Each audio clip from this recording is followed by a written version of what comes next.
welcome to Laugh Therapy. We're glad to have you here. I'm just going to get it started off for you. I am not really a comedian. I'm actually more of a musician, surprise. I also, just to get things started, I wanted to be honest with you guys tonight. I smoke pot. Yeah! And a lot of it. Yes!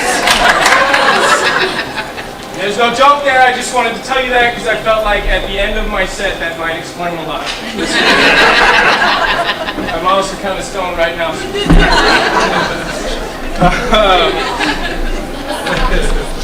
I love you, Mom and Dad, thanks for coming. It's the vodka. Tell them the truth. It's both, Mom, let's be real. Alright, so to get things started off here, I'm going to play a little song for you all that just kind of introduces you to me, the woodchuck, who I am, what I'm all about, and why I'm better than all of you. This is called the Woodchuck Rap.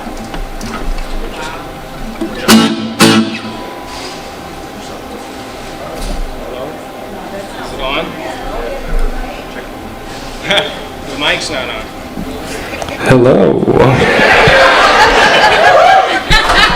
All right, here we go.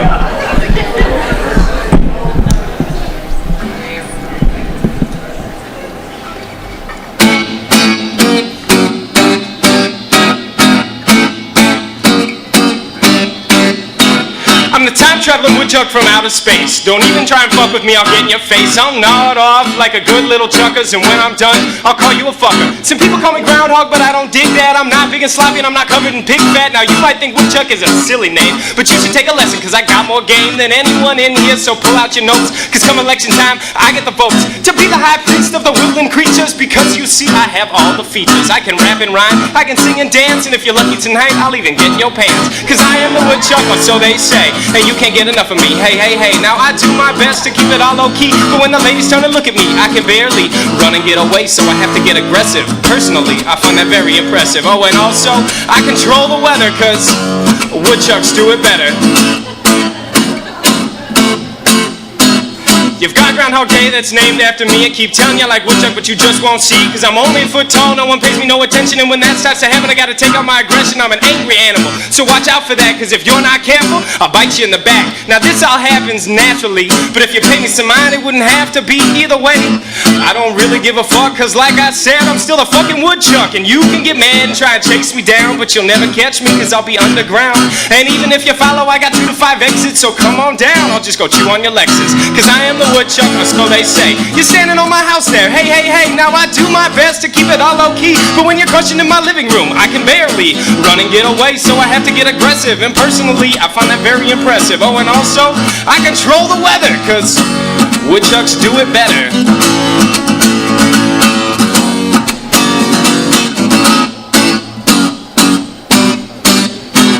Now I made a joke about getting in your pants the first time, but I have a feeling you weren't really listening to that rhyme. So let's get to talking about me and you. Did you know woodchucks start to mate at the age of 2? But that woodchucks live to be only 3 or 4, but on occasion they can live quite a bit more. Now I'm a bit past that, but don't worry honey, I'm still in my prime, though I still have no money. But I have all my fur and I have all my teeth, and I'll dig us a hole so we have a place to meet.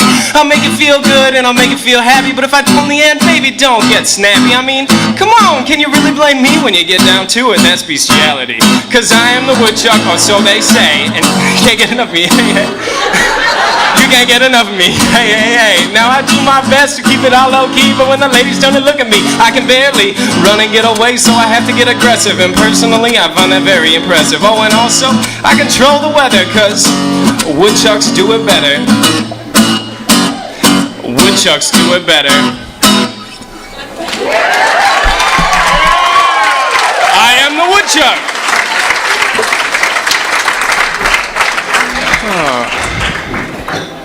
Okay. So, now that we got that out of the way,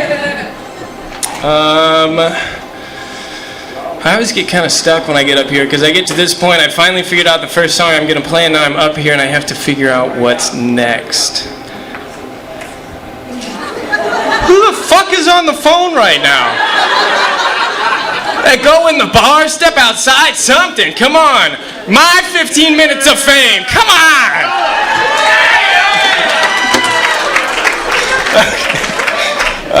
All right. Yeah, right. My agent is a friend of my dad's, and he pays me $1 per show. Business my ass. Okay, so this next song I wanna bring it down and get a little personal with you guys. When you're on stage, you know, you got to be this big outgoing person and whatnot, and I like to think I do it fairly well. If I could move around, I would. You know, I'd like to dance and come and kick someone in the face in the audience. That'd just be fun.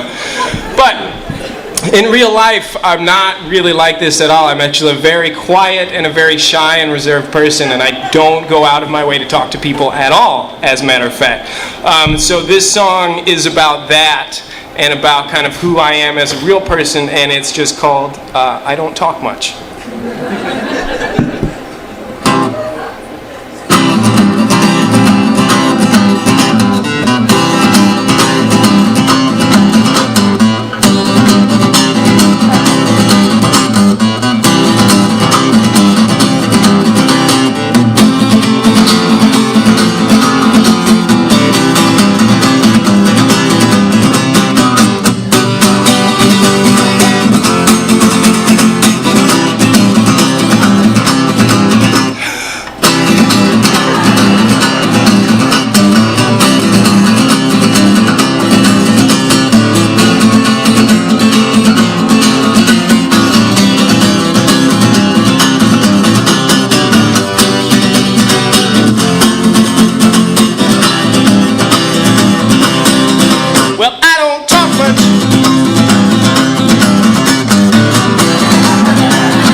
I spent a really long time writing that song. Okay. So, as I said before, I'm not actually a comedian. What I do for a living, I guess you could say, is I went to music school, so what I do for a living is nothing to do at all with music for the rest of my life, pretty much. But I can try, right? So I work in a restaurant in Oak Park, but I also intern at a recording studio, and mainly I'm a producer and an engineer. But in order to make money, I work at that restaurant. And I've learned a lot of things working in a restaurant. Number one, I already knew this, but working there has solidified my utter hatred of all people. I can't stand them. I'm really good at talking to them with a shit-eating grin on my face, but I can't stand you every time. And the other thing I've learned is that I really hate children. I work at a sort of nice restaurant, you know, and they come in, we got paper on the tables, we give them crayons so they can color, and those little fuckers crawl all over the floor, they color everywhere except on the fucking paper, and then we gotta change all this shit, and you can't even smack them because they're not your kids. But it has made me think about the... Did you say that's a lie? Everybody, hide your wives, hide your kids, this bitch is crazy. Okay, so, holy shit. Being around all those children has made me start thinking about the eventual family I'm gonna have one day, and having kids of my own, and being a musician, the kind of lullabies I might sing to put them to sleep. So this is a lullaby written by a guy I admire very, very much.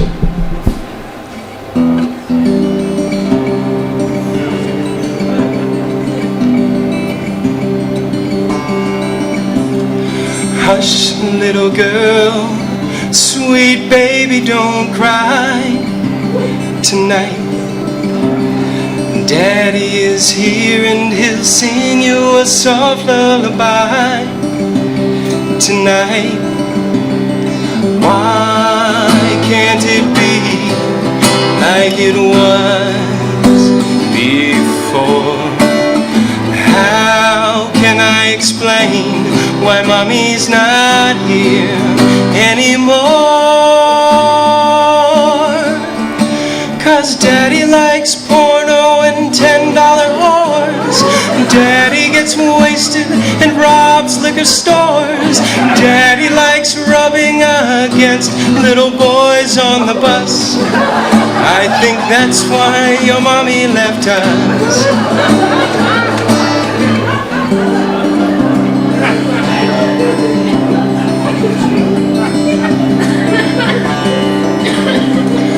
Hush, little girl, there's no reason to fret tonight.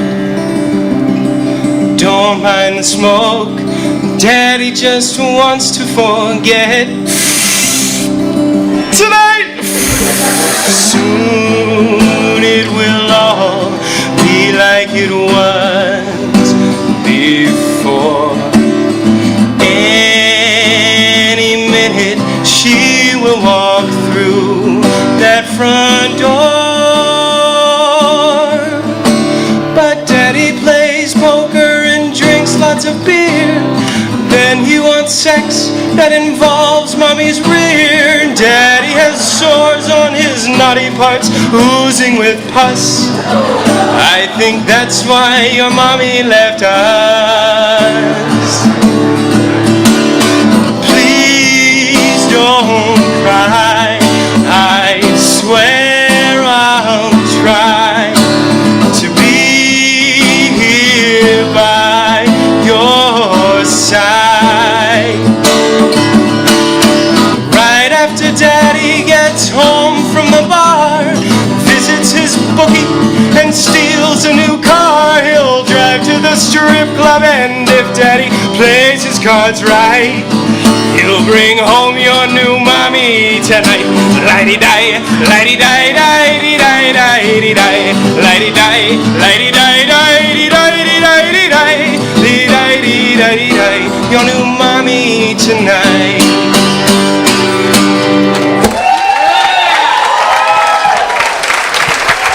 I'm gonna love the shit out of those kids. I lost my pick, hang on.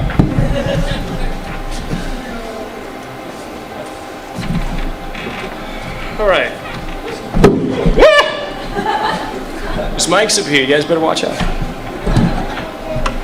So, originally when I started planning for the show, I wanted to come up here and start it all off and talk about how my life sucks, because I'm a musician and I'm 22 and I just graduated from school and I live with my parents and I'm doing nothing with my life. But I'm about to move out, so I'm really excited about that, and that's going to change everything, because then I'll sit around and do nothing and smoke weed in my own house instead of my parents'. Yeah! But so this song was written about an event that happened to me 2 years ago, but since I'm moving soon, it's still completely relevant. And this is called Rugs Are Fucking Awesome.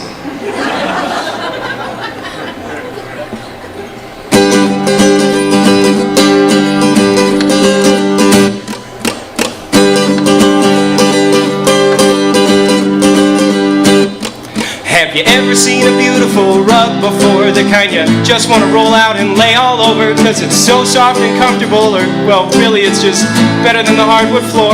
Rugs are fucking awesome.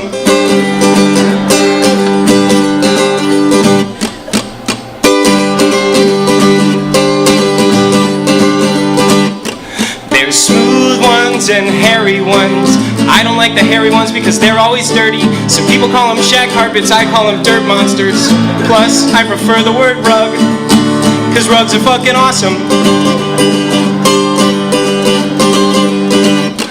I'm not talking about the beaver, but something much cheaper, yeah. You can find it in a store, unlike loose women, yeah. So don't stop at the corner, keep going to the corner store. find it on the internet, but not in the Craigslist personals.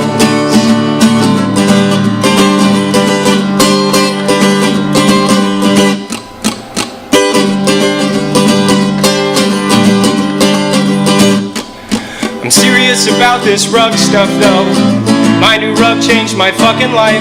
So if you've never owned one, I'd suggest looking into it. Those in the know think it's pretty fucking cool. And I found the secret to happiness, and it can be bought for $19.95. So go to your local rug store and pick out an awesome rug. Then haggle with the guy to get the cherry on top of the ice cream sundae that is your new rug. 'Cause rugs are fucking awesome. Thank you. All right, are you tired of me yet? No. Well, that's too bad, because I'm done. I'd like to call up a good friend of mine and your MC for the evening, Carlos Munoz, to join me for a minute. Did I say that right? I might have fucked that up. I got a bright light in my face, and I don't... Oh, there he is. Hey, Carlos. Close enough, buddy. How you doing? All right. How's everybody tonight? Damn, even Woodchuck. Is it because he's white? Because he got a better introduction than that. How are you tonight? Yeah! Alright, we're not racist. So, me and Woodchuck were really thinking hard about what we wanted to do for this show, and we decided to come up with an old gangster rap folk song. Does that work? Okay. Oh, whatever. So this next song is called the Hippopotamus versus the Rhinoceros, featuring the Hippopotamus and the Rhinoceros. Thank you. My bad. One more. Okay, we got this. They call me the Rhinoceros, not because I'm fat, not because I got burns on my back, but because I'm horny. I'm horny! When I'm on the mic, I'm like global warming, you can't ignore me. In the bedroom, I'm a gentleman. The ladies come before me, check your yellow pages. I'm a registered rhymecologist, now I'm passing over the mic to the hippopotamus. They call me the hippopotamus, my lyrics are bottomless.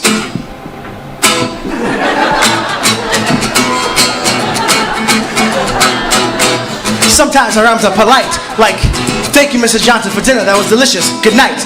And other times they're obscene, like a pornographic dream, R-rated 17 with bitches smothered in margarine. Ha ha ha ha ha!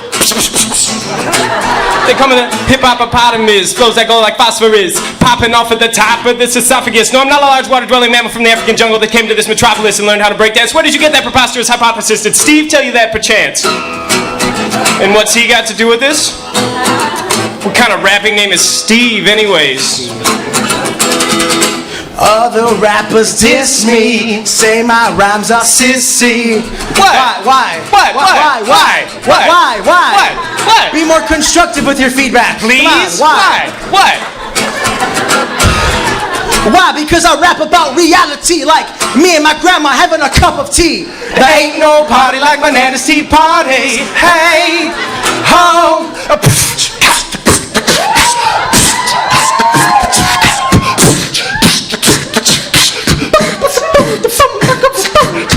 We're gonna freestyle it up in here. Freestyle. Starting off with the hippopotamus. Freestyle. Freestyling. Just saying whatever comes to the top of my head. Just freestyle. It's under my hat. I'm free like it's random. Random.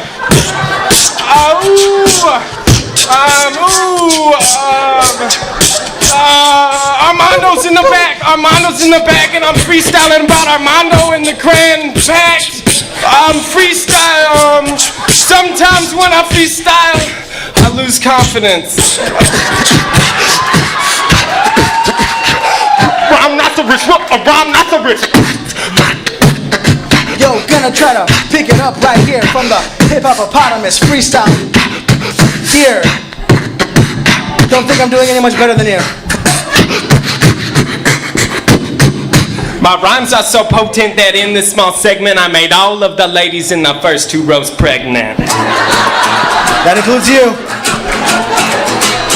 Yes, sometimes my rhymes are sexist, but you lovely bitches and hoes should know I'm trying to correct this. Because it's not so good. Here we go. We got some participation up in here, so I want to hear everybody. Now when I go ooh, all the ladies go ah, ooh, ooh. When I go ooh, all the fellas go art, art, ooh, ooh. Yeah. Now keep it real sexy, fellas. Ooh, ooh. That's our dogs. Here we go. Now when I go ooh, all the ladies go, oh, Carlos and Woodchuck, you're so big. Ooh.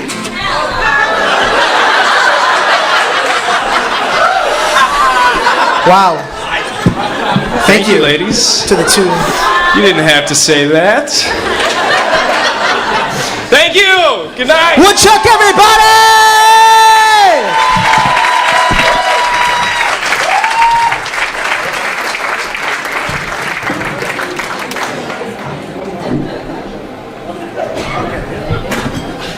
All right, let's give it one more time for Woodchuck. All right, so I'm gonna be a little tacky. I got a couple cue cards up in here. It's not because I don't have a good memory or anything. It's just because I got a lot of this information very recently. So here we are. The Cran Project is happy to present Laugh Therapy. Yes, thank you. Yes, the very few therapy where we can actually encourage drinking. So by all means, just kind of go for it. We're here tonight not just because we like to make people laugh, but because we're here to raise money for Operation Recovery. It's a very good cause, and if you guys are interested in helping us out with that, we do have bracelets over there for $2. Right over there. Everybody look over there. All right, very nice. I love you all. I just wanted to say that. Thank you very much. We have a couple of vets here that I want in the crowd. If we could all just give a round of applause for them.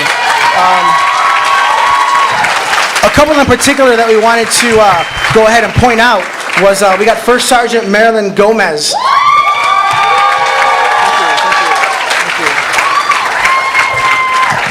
Also, one of the ones that helped us get this location going was Louis Medina. He's out there, he's here well, so if we could just... Also, after the show, we're going to have a representative from Operation Recovery giving a couple words, so appreciate if you could stick around and give attention to that. But, without further ado, I'd like to start off the show by asking you guys one question. Who here owns a cell phone? Cool. Awesome. Her. So if you guys could do me all a favor and just, can you guys grab your cell phones right now? No? No. Okay, well, I guess the point of that is to just put it on silent. Can we do that? Very nice. For everybody mingling at the bar, the show's about to begin, so if you're done, by all means, hey, come back over here. We miss you. How come no one's in the front row? Oh yeah, thank you. It's kind of, do you have no idea how, you ever know how bright it is up here? It's absolutely ridiculous. Oh. So who's ready for the holiday season? Exactly.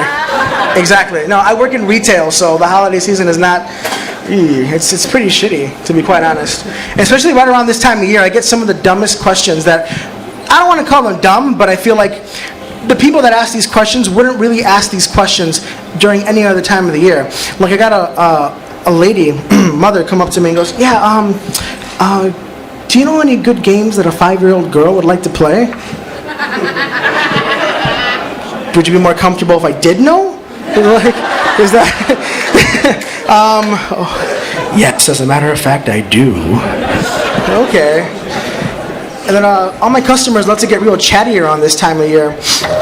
And I recently had a guy come in. He was like, I get really lonely around this time of year. And I'm like, dude, just get a dog. I mean, no offense to the ladies, but it's like the same concept. You still have to walk it, feed it, pet it. Oh, but they're loyal. You guys are loyal. The same concept can go for men as well. We just eat a little more sometimes. But I found the secret to getting through the holidays, and it's basically the same thing I've been doing every day of my life. I basically turn every single day of my life into a video game.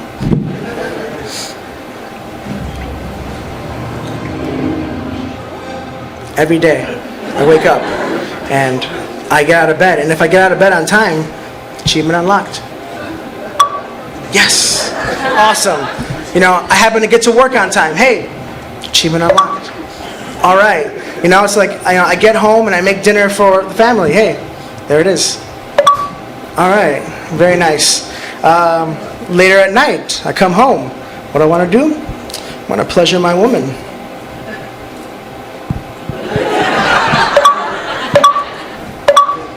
Wow, that was a lot. Most of the time, though, what it really goes like is, you know, I am sorry, but if you wish to plunder this dungeon, you must be a level 50 wizard. God damn Try it. again next time. God damn it, every time I gotta be a level 50 wizard. But you know what? I try anyway.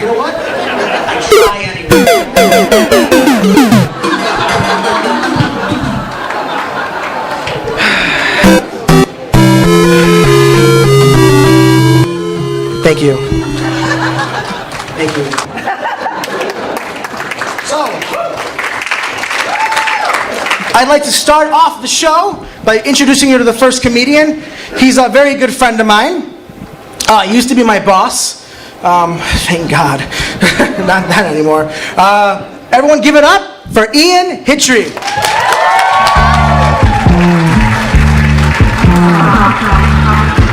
Yo, check it. Cartoons on the world's comic books. Hey, how's everybody doing? I was really worried I was going to trip and fall on my face when I was coming up on this stage right here. I got a new job, and by new I mean I've been there about 6 months. And I'm having a little bit of trouble. Like, the job itself is fine. My mornings just suck. Like, I used to work afternoons, evenings for about 4.5, 5 years, and now instead of having to be at work at 2 o'clock, I got to be there at 8 a.m. So I started doing things to save time in the morning, like multitasking. I now shave while I'm taking a shit. All right, I've got a little hand mirror and an electric razor. I'm just sitting there, just. And it's great. That's 5 more minutes that I can stay in bed in the morning.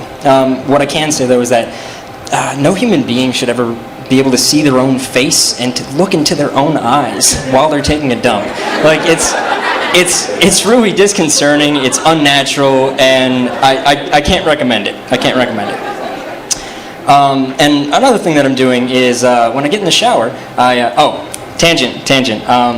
I got a new shower head, and this thing is just awesome. It's just sleek, and it's all chrome, and it's just fucking sexy. Every time I get in the shower, it's like, come with me if you want to get clean. Then the water starts going, it's like, next thing you know, I'm in a desert buying guns from a Mexican family, carving my name into a picnic table, while my son's trying to teach the shower head how to smile. I'm like, John, no, he's a machine! You can't prevent Judgment Day.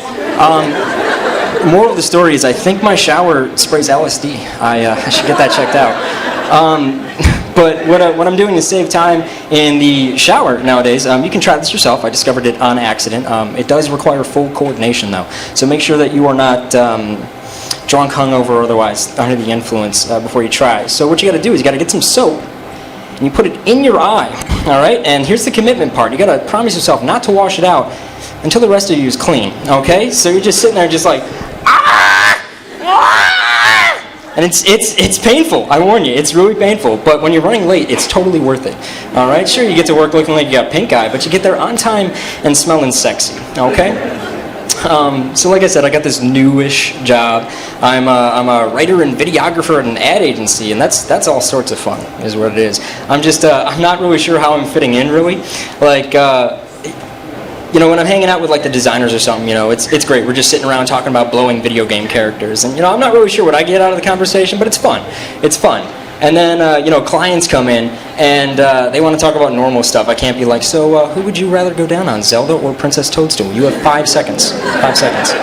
Like I can't say that to them, So they always want to talk about normal stuff, about sports, and I'm sorry, I don't care about sports. Like, it's not my thing. I just can't get into it. I've tried. If I've ever been with you and we're watching a sporting event, I'm faking it. That's why I'm wooing and I'm clapping at the wrong times. All right. But clients come in, they want to talk about sports. They're like, hey, did you see the game last night? And I'm just thinking to myself, hey, did you see the new Spider-Man's gay? What's up with that? And for the record, I don't have a problem with Spider-Man being gay. I just think it changes the dynamic of the comic. Like his girlfriend's always getting kidnapped, and he's like, Mary Jane! Now he's gonna be like, Mark! And Mark's just standing there. He's like, sup? Because let's face it, out of the two, Mark has to be the butch one. Spuddy's already wearing a gimp costume. All right, and these are the thoughts I hold back when clients are like, "Did you see the game last night?" No, I didn't. And then I miss obvious opportunities to socialize with my coworkers. Like, hey, Ian, you wanna go for a beer after work? And I'm like, I got stuff, important things. Rain check on that, rain check. And realistically, I'm just gonna go home, put on some Batman PJs, make a big old bowl of Fruity Pebbles, and watch some cartoons. Because with Netflix, every night is Saturday morning. And then there's little instances where like I geek out just a tad bit, and somehow it's not okay. Like Goose Island's one of our clients, and we're like writing taglines for 312, and I'm like talking to my boss, like Eric, get this, how about this, 312 infinity and beyond, and just like no expression. I'm like, what's the matter? Is there a snake in your boots? And just like nothing. I get nothing out of them. And I'm like, dude, crack a smile. You have kids. I know you get that. Come on. I myself, I never want kids. I really don't. And I have a laundry list, really, but my top three, well, not top three, just three of those reasons. Number one, any child I've ever met under the age of 10 smells like sweat and Cheerios. I don't like that. I don't like that at all. I don't want to deal with that for 10 years. Number two on this list is being with a pregnant woman sounds really awkward. And I don't mean that sexually. Like, I'll do a pregnant chick. I don't care. I mean, standing next to her in public sounds really awkward. Because anyone can just look over and be like, oh, that guy jizzed in her. He did not pull out. He did not pull out. And I'm just standing there like, I did pull out.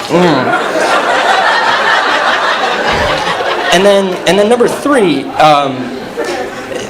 I know my luck, and it's not good luck, and I'm going to have all girls if I become a father, and then I'm going to worry the rest of my life about meeting some asshole who's going to jizz in them, and I don't want to worry about that. I really don't. But, I am a giant man-child, if you couldn't tell by my Batman shirt and my Spider-Man references and Toy Story. I probably won't ever have to worry about having kids because I'm terrible with women. I'm so bad. Like, luckily I have enough sense to realize when a girl that I'm not interested in is making a move on me. Like I'm at a bar getting my dance on. Just sexy, right? Yeah. Let's see why I'm so great with the ladies. But a little voice will come out of my head. Like, highball, come in, highball. That mom you'd never fuck is about to back that ass up. Evacuate the area immediately. Over, and I get the fuck out, alright? But then when I'm talking to a girl that I seem to be interested in, cutie if you will, I have no idea if we're flirting. Like, none whatsoever. Just no concept. Like, in the moment, no idea. 3 days later, when I'm shaving and taking a shit, I'll be like, fuck, we were flirting, weren't we? But like, right then and there, I have no idea. No idea. And like, a girl could say the most over-the-top, obvious thing to me. Like, oh, do you want to come over to my house and watch me try on some new panties? It's never happened. But, the voice in my head goes, stand by, highball, stand by.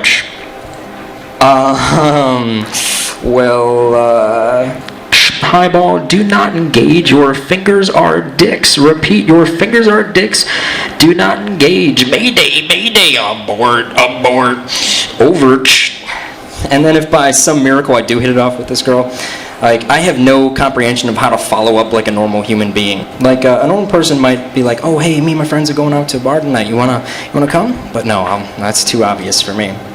I'll say something like, oh, hey, do you like dolphins? And no response. No response, just ignored entirely. And then I'm at the bar later with my friends, and they're like, hey, dude, I thought you were going to bring that chick you met the other night. I'm like, nah, dude, I don't think she wanted to come. Besides, I can't date a chick who doesn't like dolphins. My friends are like, yeah, dolphins rule, yeah. And for my sake, just for my sake, really, I really wish all women had to wear name tags, all right? Because I am so bad with names, and it gets me in trouble. It really does. Like Halloween, or Halloween weekend at least, this girl that I met over the summer comes up, and she says two things right away. She goes, "Hey, Ian," and "What's my name?" Fuck. Well, judging by the outfit, I'm gonna go with Wonder Woman. No, slutty Wonder Woman. Push those bad girls up right there. And, obviously I don't know her name, and she's catching on. So I try to distract her with information. I'm like, "Did you know the new Spider-Man's gay?" No. I'm like, "Oh, yeah, we met at that bar down the street. It was a Thursday night. You were drinking some blue, I don't know what it was, but it was some blue shit. And we were talking about that original Star Trek episode where Kirk and Spock are getting chased around the cave by that pizza monster that can eat through walls." And she's like, yeah. But what's my name? Fuck. So I took her lasso of truth off her Wonder Woman belt, and I choked her with it. I didn't really do that. I'm not that violent. Like, I have these violent, aggressive fantasies, but I don't act on them. Like, whenever I'm on the expressway and I see a guy driving his motorcycle between the lanes or on the shoulder, like, everything inside of me just screams, "Open the door. Just open the door." And I just want to watch him hit it and then just skid on his face across the pavement. But I don't do it, all right? And really the reason is, it's not because I'm afraid of, like, injuring or killing another human being. I don't care. It's I have this irrational fear that he's somehow going to stop just shy of my door, look into my open car, go, "Motherfucker," and just punch me in the face. And, like, I know it's not gonna happen, but, like, that minuscule, like, chance that it might keeps me from opening that door. So yeah, like I said, I'm not that aggressive. If I was, I probably would have grown up a little bit differently. When I was about 12, a little secret of mine got out, and I got made fun of like crazy for it. And I'll share that with you guys tonight. This guy right here was born with one testicle, one ball, one nut, only the lonely, one cajone, and sometimes I wish I had uno mas. Uno mas. Did I say that right? Uno mas? I'm very Caucasian. I'm very white. Very. But like, I got made fun of a lot, and I had like weird little aggressive fantasies, like that I was invisible and I'm just like pushing around people that made fun of me. It's strange. But as I got older, I sort of learned to embrace it, and I really like fucking with doctors. Now this has happened to me on 3 separate occasions. All right. Two of which were the same doctor, so I'm not really sure why I keep going back to this asshole. But you know, when you go for a physical, at some point, inevitably, they want to fondle your junk. So I'm mid-junk fondlage, if you will. And Doc's like, let me just take a peek down there and just, ooh. Let's just check real quick. Just being thorough. It's okay. I'm not really quite sure how to tell you this, but sir, are you aware that you have 1 testicle? Oh shit, Doc, there were 3 when I came in here. You better keep looking. Fuck. And I've also given my boys nicknames. I've got Han and Solo. Let you imagine which is which. Don't worry, ladies. Chewie never rides in the cockpit, if you know what I'm saying. I trim my pubes, is what I'm saying. It's manscaping. But it's always a little weird when I, on the rare occasion, hook up with a lady friend, because I try to give them some advanced warning. You know, just hey, it's in full functioning order. Just you get down. It looks a little different. Just be aware. Be aware. And I always get stuff like, oh, that doesn't matter to me. I don't care. It's just one less ball that hit me in the face. And I'm like, all right, cool. I can dig that. But then when my pants come off, it's a different story. It's like, oh God, it looks fine. Whew. I'm like, what the fuck did you expect? I didn't hack the other one off with a chainsaw. Jesus. I remember I was dating this one girl, and we're on the phone, and she's just going on and on and on and on and on and on and on and on about how deathly afraid she is of uncircumcised penises. And you know, I let her go on, and then I cut her off, and I go, wait, you've had one in your mouth. Silence. That's right, folks. The old rope-a-dope, so worried about Solo, didn't realize Han's wearing a turtleneck. Booyah! And while we're talking about, you know, strange things about my body, I recently started to develop chest hair, which is strange when you're in your 20s. You know, I expected it sooner. I really did. When I was 6, I got my first pubes, and I remember just being so excited. And I ran over to my best friend. I'm like, Joey, dude, guess what? Chicken butt. I set myself up. I really did. But I'm like, guess what? And he's like, what? After the chicken butt snafu. And I'm like, I got pubes, dude. And you know what this asshole says to me? He goes, me too. That really depressed the shit out of me. It really did. Like, I thought I was the only person in the world with pubes. At least the only 6-year-old person in the world with pubes. And he just tore that rug out from under me. Me too. But I'm not going to call him on his shit. I'm not going to be like, let me see, dude. Let me see your pubes. Like, I'm not going to do that. So we just high-fived our manhood and, didn't get laid for 10 years. Cut to today, I'm in my 20s developing chest hair, and of course it comes in on my nipples. Little embarrassed at first, until I started styling that shit. That's right. I've had nipple beards, nipple mutton chops, nipple Fu Manchus, you name it. This guy right here, Cletus, he's a mustache man through and through, whereas Doc Brown, call him Doc Brown because he likes anal, is more of a clean-cut type of fellow. Now, you guys have been wonderful. Thank you for laughing with and at me. Have a good rest of the night. Cartoons on the world's comicals. Weird girls, spit hot, don't stop. Blow brothers, hold top. Put that statement on a shirt. Off the track, run it back. Geek is the new price. Wow. I've learned so much about you, Ian. Guess Han shot first. All right, so next person we're very excited to have here. Just moved to Chicago from South Carolina. Everyone give it up for Chris Weathers.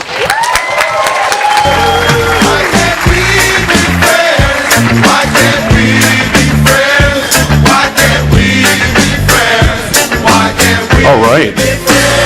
How is everyone? Let's give it up for Ian's dick. I think he drew a pretty detailed picture in my head that I can never forget. And together we will never forget. So many things up here, goodness gracious. It's like, I don't know whether to tell jokes or play a game of Double Dare. I don't know. Nickelodeon 15 years ago? No? Okay. Oh my goodness. Wild and Crazy Kids, remember? All right. Clarissa explains something. I could just do this the whole time. What is this? Is this where this goes? All right. Give it up for my grandma's wallpaper. Made an appearance. Give it up for that.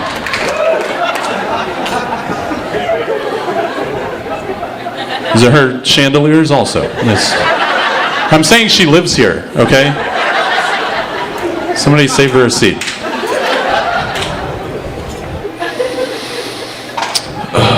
You guys like impressions? All right, well, here we go. This is an impression of someone who doesn't keep up with the news. Impression of someone who doesn't keep up with the news. Oh yeah? Oh yeah? Well, my uncle is Jerry Sandusky.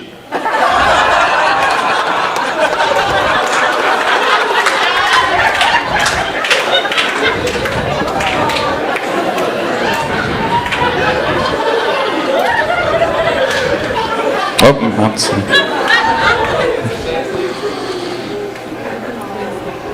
I got another sports joke if you guys like sports. I was reading in the newspaper this story about this star basketball player. Really touching story. He didn't know if he was going to play in the championship game because his grandfather had passed away that week. That's not the funny part.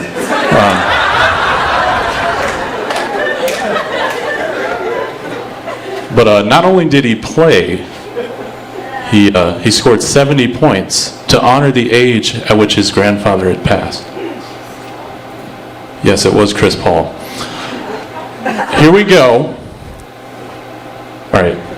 Just everyone knows it was Chris Paul. Who's a Chris Paul fan? All right, good. And joke. Okay.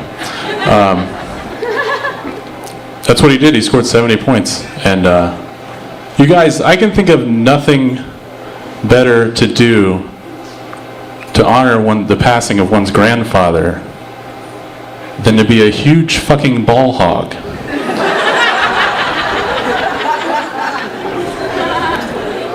Could you imagine being a teammate on that guy's team? It's like, hey, pass me the ball, goddammit. We're playing the pick and roll, not the your grandpa's dead offense. Alright? Hey, my hamster died yesterday, okay? I want a layup. That's it. My grandparents came to watch me. Is that too far? Sorry.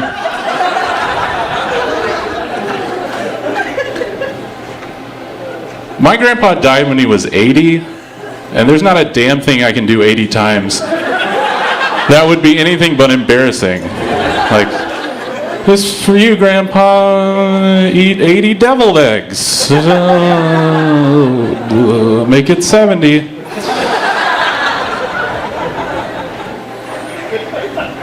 Make it 70, you guys. So based on the way I'm dressed, you guys probably noticed that I do drugs recreationally. Yeah. Not marijuana, though. That's for babies. I stick to Quaaludes. Anyone? Anyone? If you don't know what that is, Google it. If you do know what that is, you probably still use them. I was doing the lewds. That's what I call it. Doing the lewds. And I always do stupid stuff when I do drugs. Like this particular time, I tried to prank call my grandmother, but I forgot she passed away. Yeah, I know what you're thinking. Too many dead grandparent jokes, but we'll keep going. But here's what I did. I got out the Ouija board, yeah, and I asked her spirit if her refrigerator was running.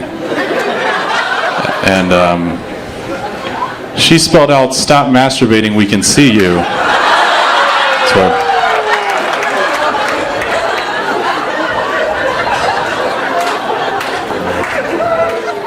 this is somebody else's. Okay, I can't do somebody else's jokes. That would be fucked up. It would be totally fucked up. Oh, my jokes. Okay. I moved here from South Carolina. I don't know if anyone's ever been. You've heard of it? Just now? I don't know if anyone knows the state motto of South Carolina. It's smiling faces, everyone's racist. Is that it? I'm pretty sure. I lived down there long enough to just not make any friends. They think I'm Mexican. I'm actually Lebanese. All right, that's too much information. I just want to fall off and see what happens. Our state is actually last. When I was in high school, we were last in education. Dead last. SAT scores were just like negative somehow.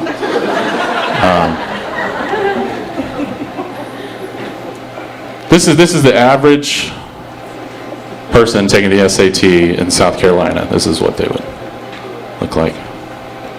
Oh, hold on. Let me make it totally accurate. They bring beer.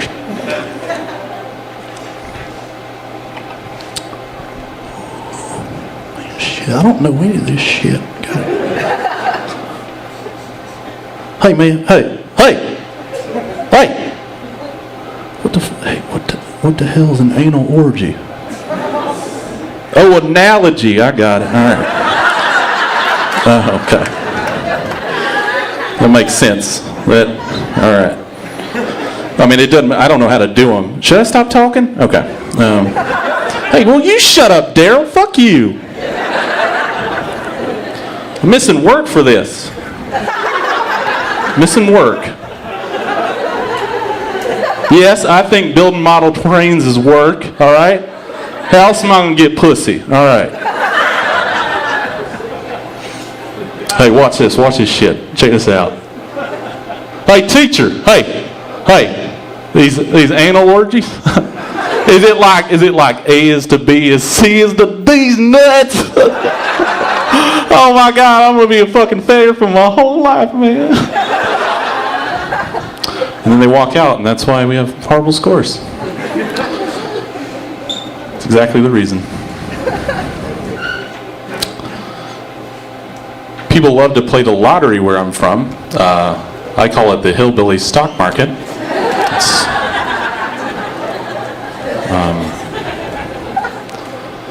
Most people don't play it for money. They actually play it for the love of the game down there. They're really into it. They're professionals. But what's best is when somebody wins, they always interview them on the local news. It's the most embarrassing thing you could ever watch. Like, they always tell you how they pick the numbers. Like, that was really important. Your thought process into picking 6 random numbers. That's why you won. But it's always a guy like this. He's always like, hi, I'm rich. I'm so rich, goddammit. Here, let me tell you how I did it. All right, I picked the number 7 because that is the number of people who still owe me money. All right? Never forget that shit. Pick the number 14 because that is the number of people who still owe me sex. Yeah. I picked number 17. That's the number of fingers and toes I have.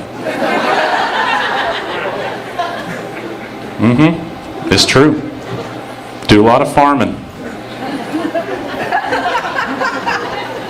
I picked number 24 because that's the number of fingers and toes I wish I had. Wouldn't that be cool? Wouldn't that be crazy? You show all the ladies what you got. I picked number 316 for John 3:16. And the guy behind the counter was like, you can't pick numbers that high. I was like, hell, I'll do what I want. And he said, no, the computer won't let me. And so I picked the number 4 because that's the number of shotgun wounds he sustained. All right? And my last number was 32. March 2nd, Bon Jovi's birthday. Woo! All right. Everybody settle down. Oh my goodness. So I moved here. It's been interesting. Everyone thinks I'm crazy. No. First thing I did when I got here, I took improv classes. Wow. If I could choose one word that best describes improv classes, it would be non-refundable. Oh, making friends is expensive. Why did I even try? I could just do stand-up for free and make a lot of enemies. Isn't that right, you dumbasses? All right. You're nice people. I don't mean that. Oh. Shouldn't have ran that marathon before I got here. A marathon is what I call when I go to like 3 straight fast food places.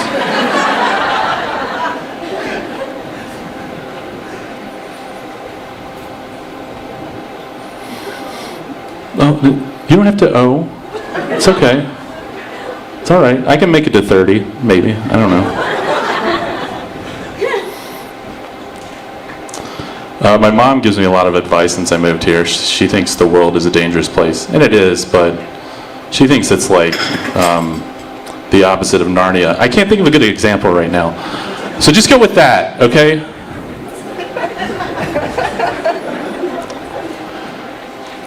She was talking to me about the muggings that happen in the neighborhood that I live in. And she said the way to handle that is to carry a fake wallet.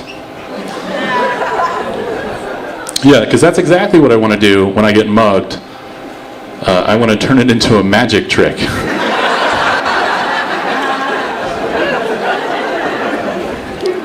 So when someone says, give me your wallet, bitch, I can be like, oh my God, that's my cue. Is this my real wallet? Ooh.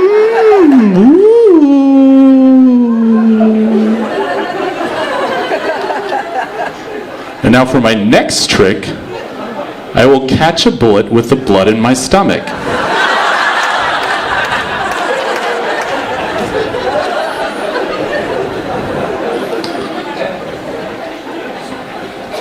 Chicago's not that violent, really, when you think about it. Like, have you guys ever read about the Philippines? It's fucked up. It's the worst, like, per capita, highest murder rate. And I read this, they will kill you if you suck at karaoke. Which I don't know about you, that sounds awesome. Okay? Like, if you've ever been to karaoke and somebody's like making Sinatra roll around in his grave, don't you want to just walk up there and say, hey, try singing out of this hole for a while, and just slit their throat?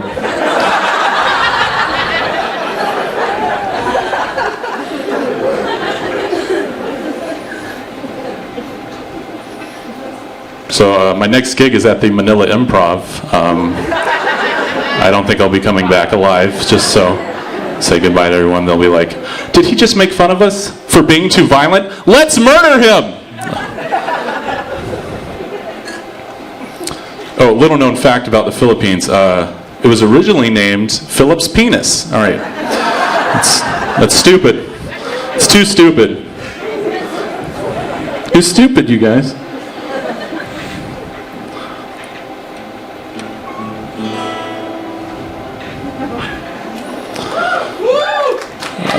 I'm taking 2 months worth of lessons.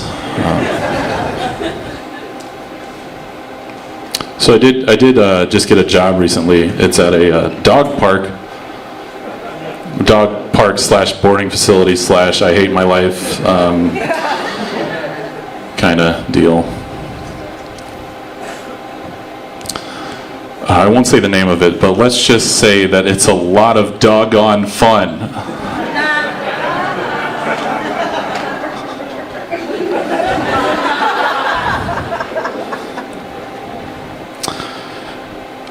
I went to the interview, and once it was over, the guy said, hey, we do things a little bit differently around here. You're about to have your dog interview. Which, first I'm like, hey, you can't brag about having a dog interview setting you apart from every other place. I'm sure Best Buy would love to have a dog interview.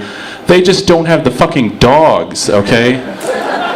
You know, after the interview, they can't just go, we think you'd make a great team leader, but would you make a great pack leader? And then they throw a bunch of puppies in your face.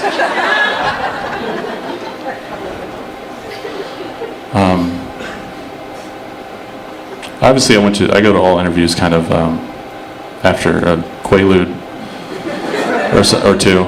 So when he said dog interview to me, I was thinking, oh my God, a dog's going to interview me. I'm going to walk into a room and I'm just going to go, oh my God, you're so cute. Yes, I know. Puppy. So do I get the job? Yes. Awesome. If you pass the drug test, shut the fuck up. All right? The drugs are what's making you talk.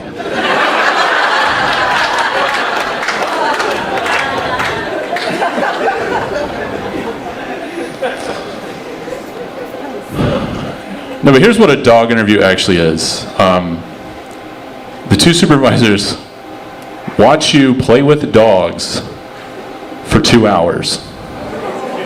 That's it. Who fucks that up? Who just walks in and just starts going, all right, I got this. Here we go. They're learning not to walk in front of these shoes, you guys. Come on. Do I have the job? I definitely have the job. Oh my God, that one's bleeding. You might want to look at that one. Oh, what's that? Oh, don't kick the dogs. Oh, got it. All right. Yeah. dogs. Okay, got it. Awesome. All right. Is that kind of what you're looking for? No. All right. I work primarily with rich people's dogs. Oh, it's awful. Rich dogs get to live the fantasy that rich people wish they could. Like they get to go, you took the bus to work? Allow me to urinate on your shoes. Oh, what's that? You make $9 an hour? Here, scoop my leavings. Oh, there's more. No, don't walk away yet.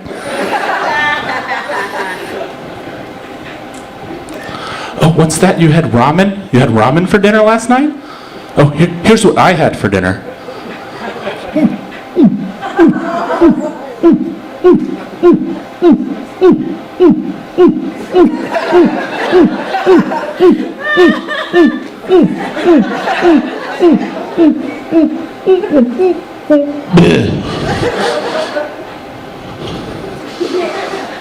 Oh, that bit is so tiring. Anyway, at the end of that joke, the dog eats lobster and ravioli. Lobster ravioli?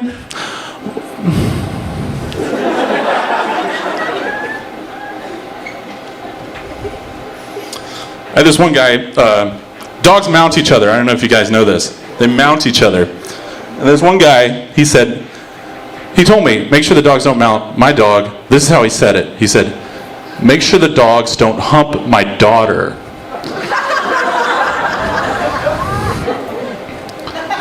It's so weird, because the guy actually has a real daughter.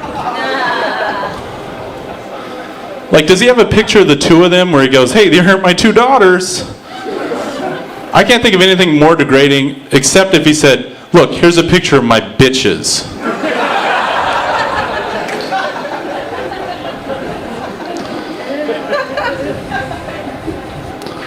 I actually have animals in my own back home. A couple of cats. I'm a cat person, if you didn't notice how weird I was.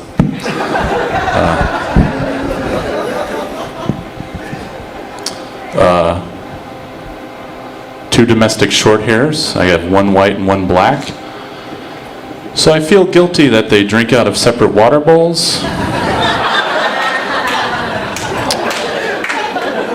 Race joke about cats, guys. I think we're ready for it, okay? But you guys were great. Thank you so much. That's my time. Why can't we be friends? Why can't we be friends? Why can't we be friends?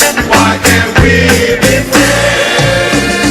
I've been around for a long, long time. I have a question for everybody. Did anybody else look at the bill and think that I look more like Chris Weathers than Chris Weathers looks like? No? Anyone? I was just like, what the hell? Dude, curly your hair next time, man. Shit. Anyway, so next person coming up is one of your own. Just kind of indulge him. He seems to think he's a fucking ninja. I don't know. Anthony Castro, everybody.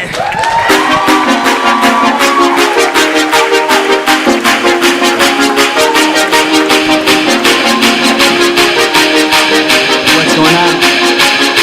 Okay. I ain't gonna be around forever, so fuck it all. Let me get comfortable.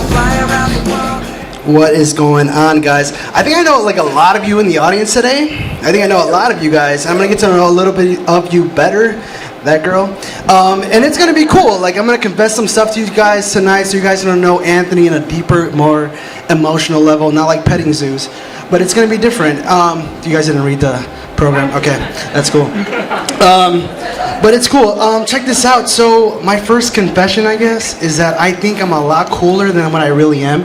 It's really hard for me to admit that, but I really do. I think I'm a lot cooler than I really am. I think I'm so cool, I can join a non-for-profit organization, work with a group of awesome guys, and then raise money for Operation Recovery and put on a great show for you guys. That's how cool I think I am. All right? That's how cool I think I am.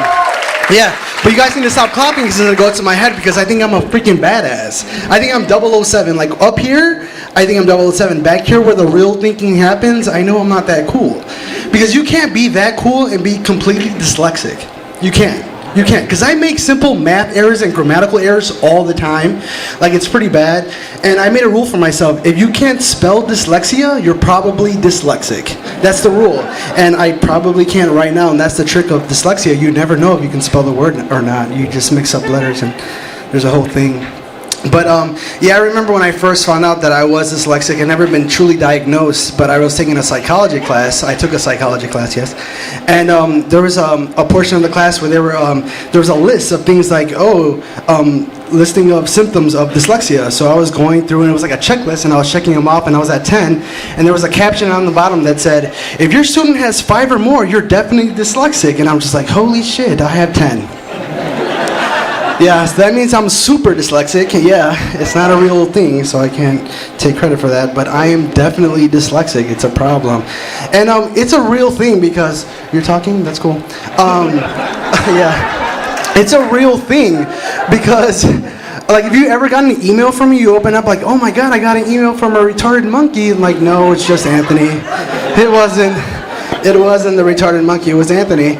And it's like a problem that I have, but I'm really cocky about it. You know what I mean? I'm not dyslexic, fuck you, guy. And it's just like, I blame it on the English language, like it's too complicated, words are not spelled like they sound, you know, I blame it on the English language. But I'm like really cocky about it, like I'll send in like a professional resume full of grammatical errors, and I proofread it like 3 times. And I'll send it into my like potential employer. You know, he opens it up and he's looking at it. He's just like, it says here you took multiple classes in psychology. Multiple? Did you mean multiple? I'm like, no, fuck you, guy. It was multiple. It's a psychology term. You wouldn't know about it. Fuck you. You know what I mean? I'm like, no, you tell me where the P in psychology goes. It's silent. It can go anywhere. Put it wherever the fuck you want. I don't care. It's silent. You know? And it's really cocky, like, dude, shut up. No, you're not that cool. And the worst part about it, that it even goes into Spanish. It's not even English. Like, I should know how to write Spanish, too. I'm a Latino. And it doesn't, like, but I don't have to write Spanish a lot, just to, like, my grandmother in Mexico. You know, I'll write her a letter, and she gets it. She gets really excited. She's like, oh, my God, it's a letter from Anthony. Oh, and she opens it up, and she's like, and my grandfather's looking at her like, nope, you still can't read it, shit. Nope, not one word. Nope, wait, I think he loves me. No, I don't know. Yeah, he's a fucking idiot, but we love him. We love him. Yeah, we love you, Papi, we love you. And that's the thing, like, you know, I am blessed. That's the moral of the story, that I'm blessed. My grandparents and my parents love me, because even though I'm stupid. But it's cool, like, they love me. And because, like, I'm blessed, you have to understand that. Like, I'm so blessed, I have a job, and I like it. That's how blessed I am. I'm a teller at a bank, and yeah, it's pretty cool. And it is, it really is. I'm serious, I like it. No, but I'm a teller at a bank, and if you have to sit me down and say, Anthony, what's your one complaint? I know some of you guys are thinking like, oh, it's the customers, and it's not. I understand that, you know, they need their money to pay their rent or for their habit or whatever they need their money for. And I don't judge them, you know, I'm like, I understand, you know, you have to get your money. My one complaint is sweaty boob money. Now, if you don't know what sweaty boob money, don't worry, I will explain it in very, like, detail. Okay, sweaty boob money is when a customer likes to come into right at my window and likes to pull the money from her cleavage and like inside of her bra and then give it to me to make a deposit. I have to touch this, people, is what I'm trying to tell you. Okay, and I know some of you guys are thinking like, oh, she might not have pockets or it's for security. But think about it like this. If I ran 2 miles, I couldn't run 2 miles. If I ran 2 miles and I grabbed a piece of paper and I wiped the sweat off my brow, if I wiped the sweat and I gave it to you, I'm like, here, touch this. You'd be like, oh, gross. I'm like, I know.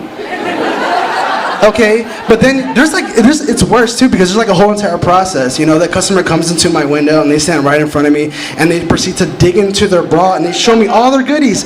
I'm like, I don't want to see that. You're like 55, and like it's kind of crazy. And like they think like I'm their doctor. I'm like, I'm just your teller, okay?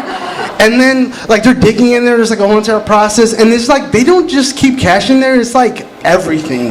Like they're pulling out their ID, credit cards, a pack of gum, hard candy, a stray cat. I'm like, where the fuck did you get that from?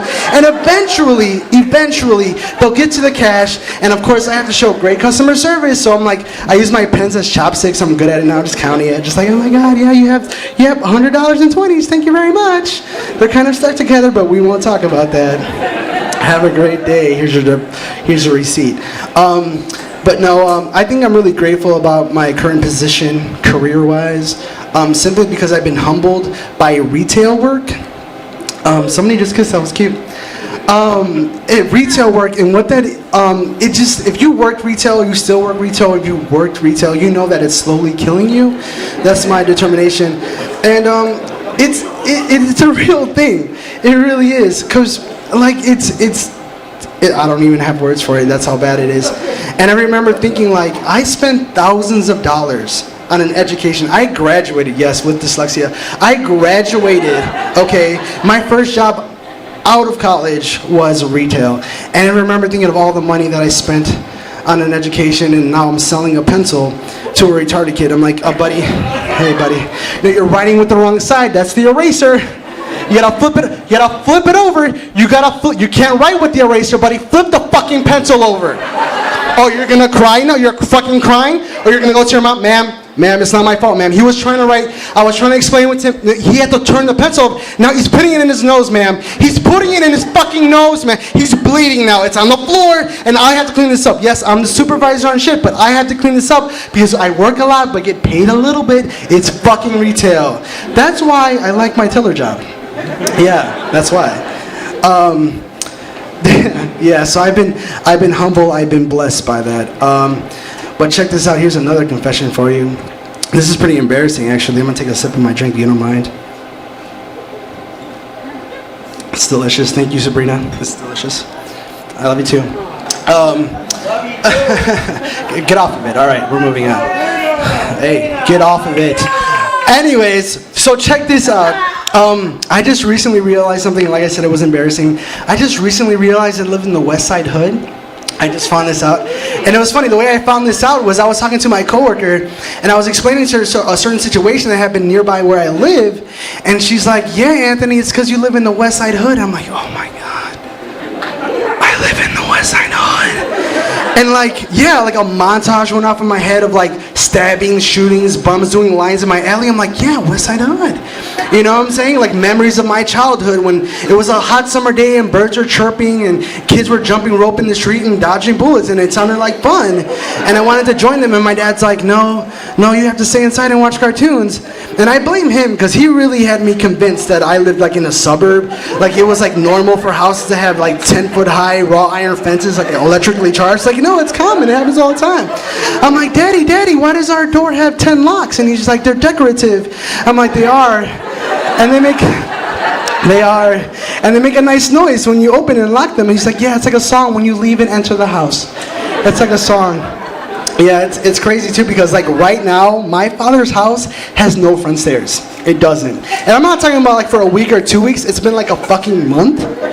Okay, I think it's a security measure. I honestly do. Because he's saying like, no, it's because the stairs were old. We have to fix them for a month. I was like, I know 2 Mexicans that can do that like in 20 minutes. Like honestly, guy, like what's going on? And I think I'm fully convinced that it's a security measure because I'm, and it's crazy because I'm worried. I am worried that one day my mom's gonna give me a call like, Anthony, I need you to pick me up. And I'm like, where are you at? She's like, I'm at home. She's like, your dad barricaded the back entrance now. She's like, bring a ladder. I'm like, okay, I'll bring a ladder. Yeah, but like I said, I blame him. But you know what? I've lived in the West Side Hood like all my life, and I've gotten used to it. And it's a pretty cool area. You know what I'm saying? Like South Side is dangerous. West Side is just crazy. And yeah, so I've gotten used to it. But you have to understand, like West Side is just like it's a different place. It's unique for what it is.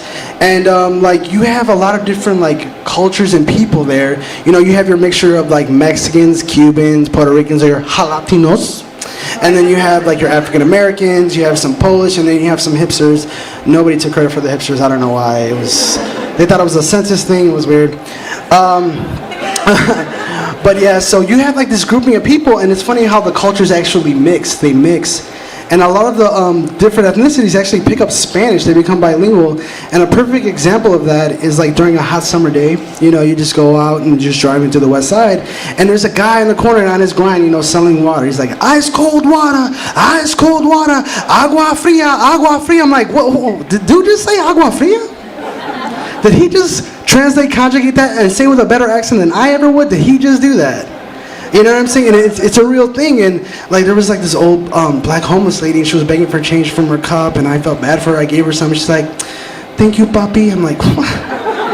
Did she just call me papi? You know, you can just talk to any chick on the street. You know, like not Latino, you're just having a conversation with her, and you know, you're just like asking for directions or whatever, and then you just throw in a gracias at the end. It's like gracias. She's like, de nada. Like de nada. Like okay, cool. You're down. You're bilingual. That's cool. That's cool, you know, because like there's a lot of culture there, but like it's true because the West Side on North Avenue, like nowhere else but in the West Side on North Avenue will you find 20 Mexican restaurants in one city block. Okay, 20 Mexican restaurants, like 5 Puerto Rican spots, a currency exchange. We sell phone cards, and that one little grocery store with the meat market line out the door. You know, like at 2 o'clock in the afternoon, like why are you buying 70 pounds of arrachera on a Wednesday? It's like, it's not even a holiday. It's like, we have to buy our meat. I'm like, whatever, guy. You know, because it's true. Because I'm going to get on my Puerto Ricans because, you dropped something? Okay, that's cool. Like, I'm going to get on my Puerto Ricans because, like, nowhere else but the West Side Hood. You're Puerto Rican too? Cool. Nowhere else but in the West Side Hood will you find a 40-year-old Puerto Rican man completely dressed in the Puerto Rican flag. Nowhere else. And I'm not talking about during like the Puerto Rican fest. I'm talking about like on a random November morning. Yeah. You're walking to get some coffee and like, why is dude dressed like a Puerto Rican superhero? Like what? Like what are your superpowers? Like do you throw chuletas? Do you live till like 90 with a really high cholesterol level? I'm like, bro, what's your superpower? What's your kryptonite? He's just like Mexican women. I'm like, inappropriate. I'm talking about my dad. And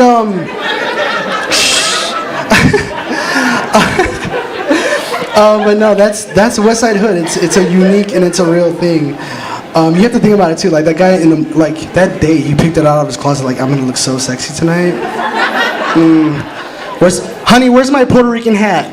No, not the other one. Oh my God. No. But speaking of race, we're gonna get into that a little bit. Don't worry. But there's this term I heard. It's reverse racism. I don't know if you guys heard of this. It's reverse racism. It might be new. But technically, if you don't know what it is, like the guy in the back, I don't know. What reverse racism is, that a certain race that's been discriminated against will actually receive benefits because of their race. Okay, are you guys following me? Like the black guy won't die first in the movie. You get that? Like the killer will be Asian and drive really well. You get it? No. Some of you guys don't. Some of you guys are like a scenario. Okay, you have 2 guys talking like, hey, what's up, bro? Say, hey, man, what's up? He's just like, hey, so I got the job. He's like, really? He's like, yeah, I got the job. He's just like, how? He's like, because I'm Latino. He's like, I know, but you were so underqualified. He's like, I know, reverse racism. High five. You know, that's reverse racism. But you guys have to pay attention. I don't know if you guys knew this, but reverse racism is everywhere. Like, think about it. A white guy, let me say that right. A white guy dominated the rap game. An Asian guy dominated the NBA. Mexicans work the border patrol, and we have a black president. It's everywhere. Okay, so take advantage of what I'm trying to tell you. You can do whatever you want. That's awesome. Like, yeah, me too. Like, no, not you, buddy. Sorry. No, but it's everywhere, reverse racism. But just gonna keep on confessing my life to you guys. Check this out. So I've been single for a while. I've been single for 24 years, and I'm 24 years old. All right. And don't feel bad for me. I haven't been like super lonely single. Like I haven't been like eHarmony single. Like I've always had that girl on the side. You know what I mean? Like she knows. Just kidding. Later, right? No, but like I've never been like super lonely single, and it's just because I've been immature. You know, I've been rebellious and stuff, and I just didn't want to commit or whatever. But you know, like people are like, now that I'm 24 years old, people are like, you know, when are you gonna settle down and get a girlfriend? I'm just like, well, I don't know. You know, it's kind of like, you know, what's your excuse? What's your excuse at this point? Why are you so single? And it is that girls are fucking crazy. They are. They fucking are. This guy knows. No, girls are crazy. Like, they won't just cut off your junk nowadays. They'll cut it off and put it in the garbage disposal, so you can't sew that shit back on. It's Lorena Bobbitt 2.0. Okay, it's a real thing. Okay, like everything they do is fucking nuts now. Like even pictures, like pictures are fucking crazy. Like Facebook, perfect example. Like, you know, girls are getting ready to go to the club. They're looking all pretty and shit. You know, they're putting on their makeup, whatever. Like, oh my god, we're gonna have so much fun tonight. Derek's gonna be there. You know, they're getting ready. I'm like, oh my god, we should take pictures. We look so hot. We should take pictures. You know, like the girl's like, okay, I'm gonna go first. I'm gonna go first, and then she has to pose, right? This is the fucking pose she does. Get ready. Okay, I'm ready. Do I look like it? Okay. Do I look like J-Lo? Oh my god, I wanna look like J-Lo. No? Okay, how about Beyonce? Do I look like Beyonce? No. How about 6 month pregnant Beyonce? Do I look like 6 month pregnant Beyonce? Okay, take it. I'm gonna put this on Facebook and the caption's gonna be sexy. I'm gonna wear a thong tonight, but I shouldn't, but I'm gonna wear one. It's like, no, that's fucking nuts. That's not gonna get Anthony's attention. No. That's not gonna do it. Cause like honestly, girls are fucking crazy. Like they want you to be in a committed relationship. I'm like, whatever. But you know, like honestly, I think I'm mature enough. I'm wise enough to actually settle down and finally get into a relationship. And I'm starting to think like, what is gonna be important to me to get into a relationship. And I'm just like, okay, let's think of some stuff, right? Let me think of some really important issues to why, you know, to what I need in a girlfriend. So I'm like, you know what? Let me write them down, and I did. I started to write them down, and I did it in a letter form. Dyslexia. I did it in a letter form, and I entitled it "Dear Future Girlfriend." I'm gonna read some of it to you guys tonight. Dear future girlfriend.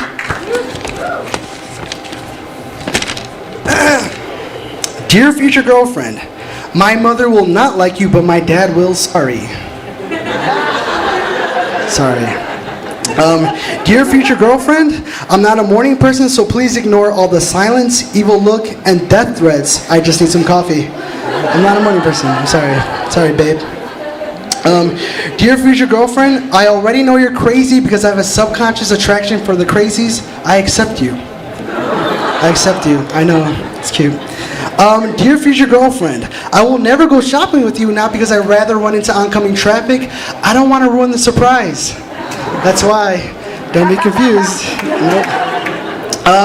Here's a good one. Dear future girlfriend, no, you do not look fat in that dress. You don't. It's slimming. It's slimming. Dear future girlfriend, yes, I always have a catchphrase, and yes, you will start using it, Boosh, right? Where's my Booshes at? That's right. All right. Dear future girlfriend, if your name isn't Olivia Munn, I'll be a little sad, but I'll get over it. I'll get over it. If you don't know who Olivia Munn is, Google it. You'll be very happy. Olivia Munn.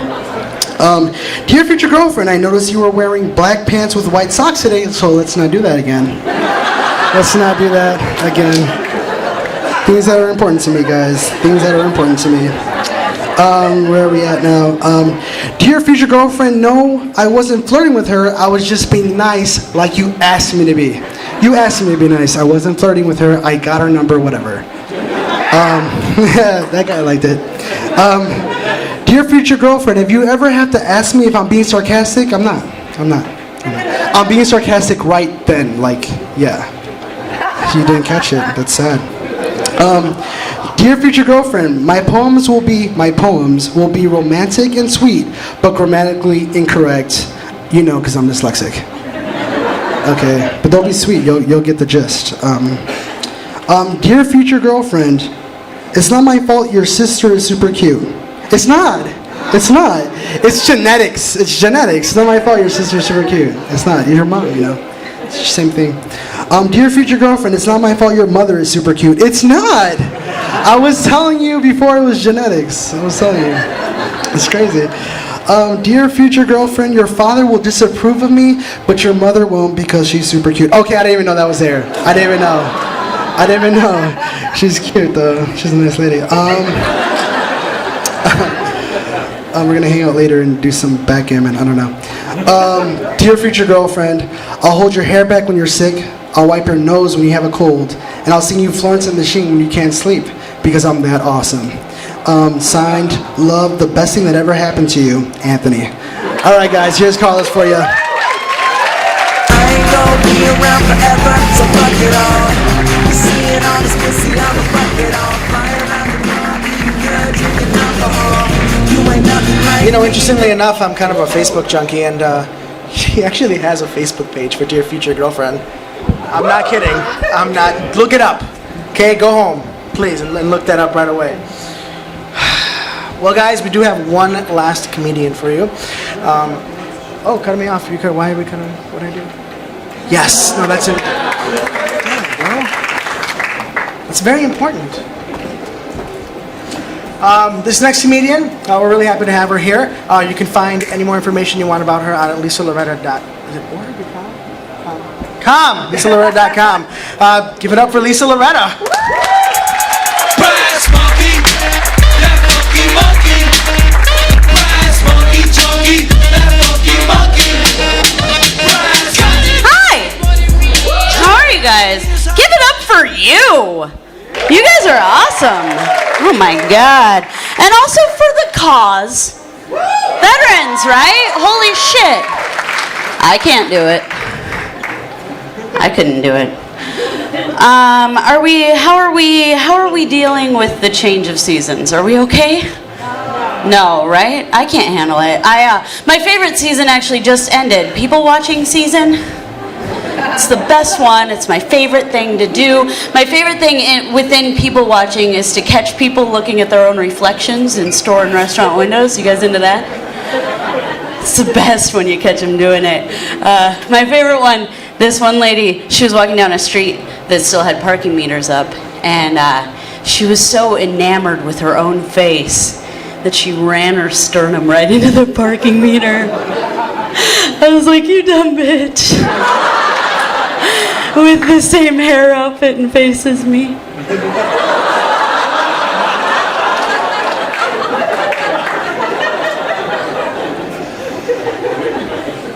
I miss the beach. I miss going to the beach a lot. I don't miss the day-long phone call that is meeting up with friends at the beach, which we've all encountered. That just lost day, lost to, hey, where are you? We're here, we're waving for you, we can't see you. Can you see us? We've got the big, colorful beach towel. Do you see us yet? Big, colorful beach towel, okay? Look, okay, does it also help that we have a cooler? We're the ones with the big, colorful beach towel and the cooler. Do you see us yet? We're waving for you. We still can't see you. Listen, don't lose hope. Don't lose hope. Just, okay, look for the unmanned lifeguard tower. Do you see it? Okay, we're right in between that one and the other unmanned lifeguard tower. They're all unmanned. When's this economy gonna recover? Listen! Don't give up hope. Don't give up hope. We'll come to you, okay? Where are you at? I don't know. There's sand? Oh, I know right where that is. Listen, stay on the line, okay? We're gonna come to you. Oh, my phone's dying. Beach! By the seagulls, I should have said. I was by the seagulls in the trash. Day saved. A lot of undercover cops at the beach. Now that the flash mobs have gone from dancing to stabbing. Do you think that they know that we're on to them? Because I want to go up to him and just tap on the window and be like, listen, dude, you've got 15 antennas on the roof of your car. You're both wearing bulletproof vests, and you're hitting on a girl who's clearly too drunk to consent. We know you're a cop, okay? Speaking of too drunk to consent, you guys watch The Bachelor? That's a train wreck of a program, huh? I used to think that those were the kinds of girls that I was supposed to be, because they look so put together, don't they? They wear jewelry, they appear to shower. Turns out they're just a whole other kind of crazy. For those of you who don't watch the show, it's basically, let me try to sum it up for you. It's about 8 million women fighting over the love of a man who's got nice bone structure, his hair, and a job, so that makes him the one.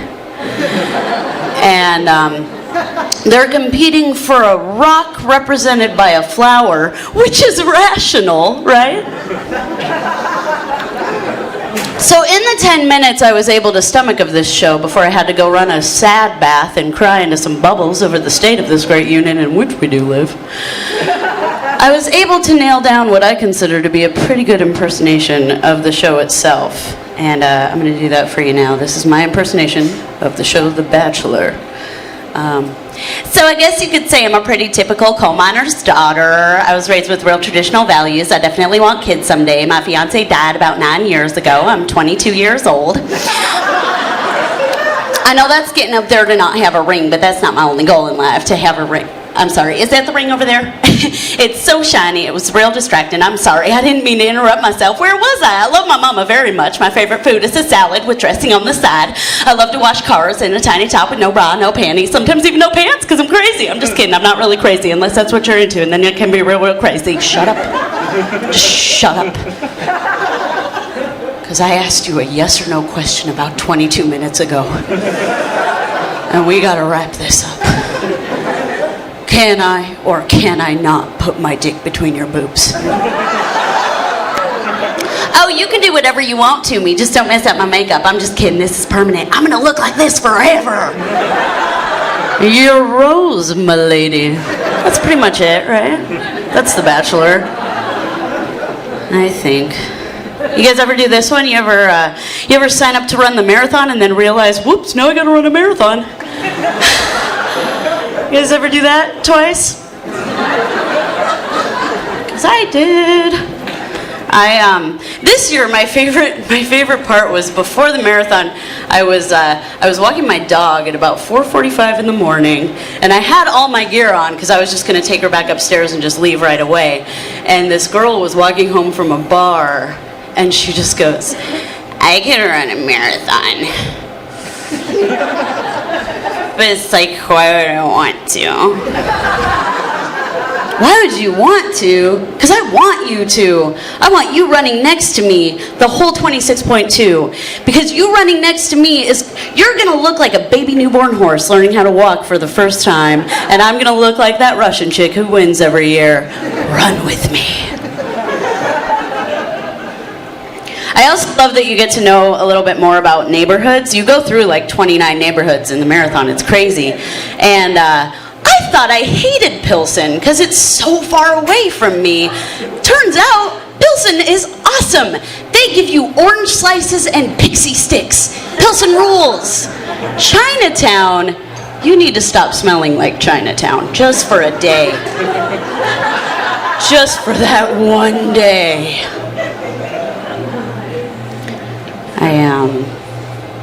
I also like that after you get done, when people find out, inevitably somebody will ask you in all seriousness, did you win? Which I think is hilarious. Did I win? Bitch, do I look Kenyan to you? Oh, I did not win. I did, however, not poop my pants. Which I consider to be a win, in a way, right? Because that's a thing. I didn't know, but that's a thing. People poop their pants in the marathon. I had no idea until I was in line for the outhouse at mile 15, 16, somewhere around there. And the girl in front of me had pooped her pants. She was adorable, too. She had on, like, pink shoes, pink top, black shorts, poop. I didn't know what to do. So I tapped her on the shoulder and I said, hey, can I go ahead of you? Because clearly you've taken care of it. She said no, but I feel like I won. Still, you know, I came out on top on that one. If you guys like my poop jokes, I'm also on Facebook. My dog's actually on Facebook too. Hold up, I didn't make the page. Let's tell this story. I wake up one Thursday morn to a friend request from my pooch. And it was was adorable. Her page was so cute. And I was like, this is awesome. Wait a second. Someone made this. So I look next to me. She's asleep. It wasn't her. So then I begin my investigation. I look under her list of friends, and the only friend listed so far is my ex-boyfriend. My ex-boyfriend made a Facebook page for my dog. So I went from thinking, oh my god, this is the cutest thing in the world, to thinking, this is coming from a really weird place. And it was at that moment that I had to deny the friend request of my dog. We are best friends. All we are is friends, and I had to say no. And I asked the guy about it later, too. I was like, did you make a Facebook page for my dog? And he didn't say no, like I thought he might. And he also didn't say, yeah, is that kind of weird? Here's what he said. I helped her make a Facebook page. Oh, that's better. And I think I know what my problem is about it. I'm terrified that she's going to end up with more Facebook friends than me. And it's going to be just like real life. Where people come up to us on the street and they're like, oh, you're so cute. And I'm like, thank you. And they're like, no, your dog. And I'm like, you know she shits herself, right? And they're like, yeah, we don't care. So I poop my pants and I wag my butt. And they're like, gross. And I'm like, what do you want then? Definition of cute is confusing to me. Whatever. I'm seeing someone else now, and I haven't let myself go. And I won't say I've let myself go, because that saying is meaningless, because no one ever means what I want them to mean when they say I've let myself go. Most people mean, I'm wearing sweats today, or I gained 5 pounds. But to me, letting yourself go is doing all that shit that your brain is like, we shouldn't. Like when this thing hits a year, which I think it will, I'm gonna let myself go. I'm gonna go into antique stores and I'm gonna be like, what's it worth now? I'm sorry, I don't know what came over me. I really let myself go. It's just, I'm in this relationship, it's really secure. Go see live theater, get up on stage and scream, let me show you how much this sucks, and just start filleting the male lead, punch a chorus member in the face. I'm sorry, I don't know what came over me. I'm going steady is all. I'm going steady, I've let myself go. Why is Lisa wearing adult diapers? It must be going well.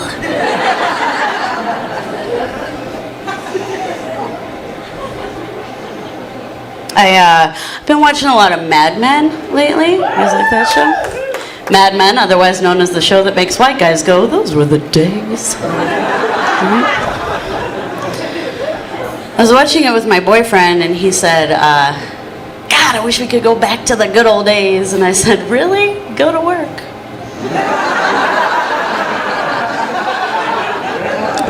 Because here's the thing about the good old days. Not only would you be the breadwinner in this situation, but you'd also be the everything else winner in this situation, including but not limited to all of the jewels and furs that I can think of. Because that's all I'm going to be doing all day long, is thinking of all the jewels and furs that I don't have, that all my friends and neighbors have.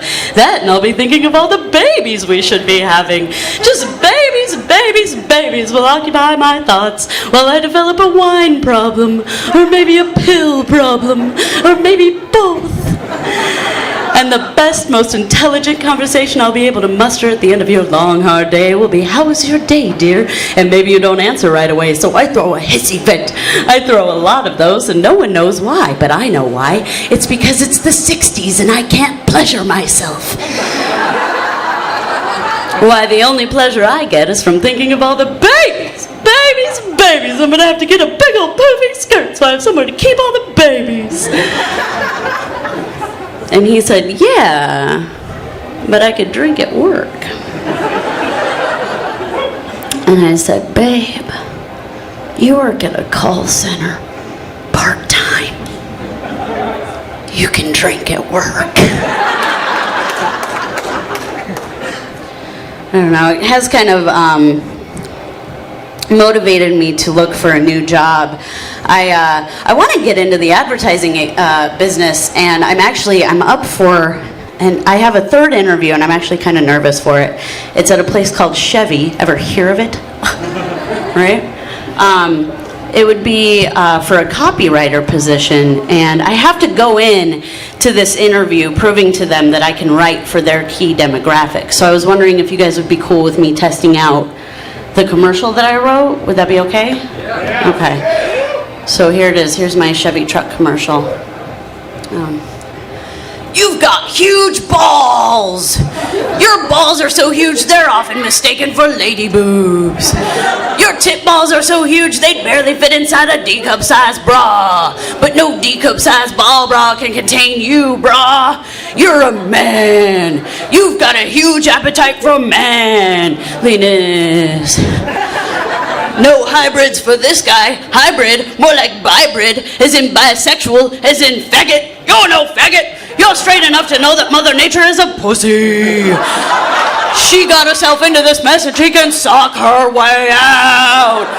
And you're gonna be sucking up plenty of diesel and super-leaded fuel because this truck burns both. Remember when your ex-girlfriend burned herself with a curling iron after you rigged her chair to break so she'd realize she was fat? What a dumb bitch!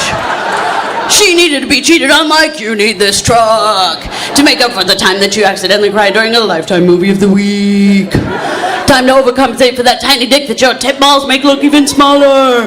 Buy a Chevy. Thanks.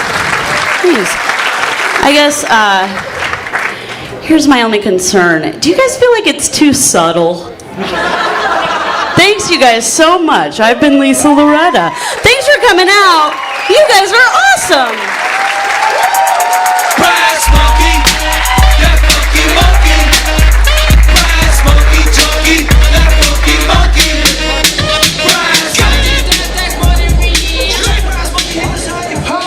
How'd you guys enjoy the show? Really happy you guys came out tonight. Just got a couple quick announcements. You know, guys, we do have a lot of raffles going on for some of the sponsors we have here tonight, and they're only $1 a ticket, and there's plenty of great prizes for some of these raffles. So if you guys don't mind, I got a couple guys I want to shout out to, a couple companies that help sponsors. We got Old School Records, Rockstar, Fat Duck, Shirtworks, Kinderhook, Book Table, Bead in Hand, Brown Cow, Geppetto's, who names this thing? Geppetto's, Flat Top, which incidentally I used to think was a strip club. My girlfriend took me there. It's really good. But Equilibrium and Dee and Edie. So give it up for our sponsors, guys. After the show, we really want you guys to stick around so we can do the drawings, we can do the raffles. Eat, drink, be merry. The bar, we have Sabrina and Alejandro. We're going to be taking care of your drink orders tonight. So let's give it up for them.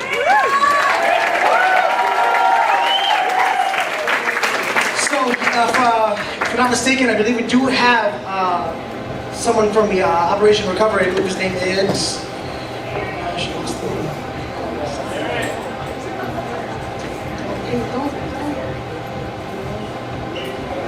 Oh my gosh, I'm the worst host ever.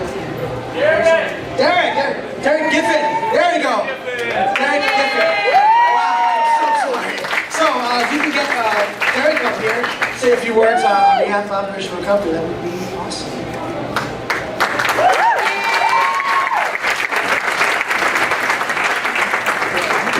Yes, my name is Derek Giffen. I'm the adjutant here at the Berwyn VFW. I also am an assistant state service officer for the VFW. So if you know any vets who are having trouble filing for their benefits with the VA, please direct them to this VFW so we can get them the help that we need.